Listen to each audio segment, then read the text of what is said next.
ಗಾಳಿ ಮಳೆ ಸಂದರ್ಭದಲ್ಲಿ ನಿರಂತರ ಸೇವೆಯಲ್ಲಿರುವವರು ಮೆಸ್ಕಾಂ ಸಿಬ್ಬಂದಿಗಳು.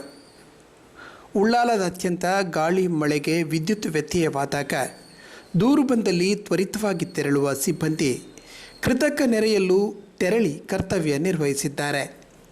ಹೆಚ್ಚಾಗಿ ನೇತ್ರಾವತಿ ನದಿ ತಟದಲ್ಲಿರುವ ಪ್ರದೇಶಗಳಲ್ಲಿ ಕಾರ್ಯನಿರ್ವಹಿಸುವ ಮೆಸ್ಕಾಂ ಸಿಬ್ಬಂದಿಗಳ ಎದೆಯವರೆಗಿನ ನೆರೆಯಲ್ಲಿ ತೆರಳಿ ಕಾರ್ಯನಿರ್ವಹಿಸಿ ಈ ಹಿಂದೆ ಅನೇಕ ಬಾರಿ ಪ್ರಶಂಸೆಗೆ ಒಳಗಾಗಿದ್ದಾರೆ.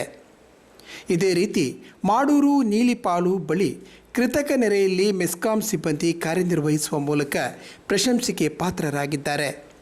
ಮೆಸ್ಕಾಂನ ಕಿರಿಯ ಅಭಿಯಂತಕ ನಿತೇಶ್ ಹೊಸಗದ್ದೆ, ಲೈನ್ಮ್ಯಾನ್ಗಳಾದ ಚೇತನ್ ಗಟ್ಟಿ ಮತ್ತು ಹರೀಶ್ ಅವರು ನೀಲಿಪಾಲು ಬಳಿ ಕೃತಕ ನೆರೆಯಲ್ಲಿ ತೆರಳಿ ವಿದ್ಯುತ್ ಸಮಸ್ಯೆಯನ್ನು ಪರಿಹರಿಸುವ ಮೂಲಕ ಪ್ರಶಂಸೆಗೆ ಪಾತ್ರರಾಗಿದ್ದಾರೆ. ಚೇತನ್ ಗಟ್ಟಿ ಅವರ ಸಹೋದರ ಮನೋಜ್ ಗಟ್ಟಿ 2 ದಿನದ ಹಿಂದೆ ಅಪಘಾತದಲ್ಲಿ ಮೃತಪಟ್ಟಿದ್ದರು.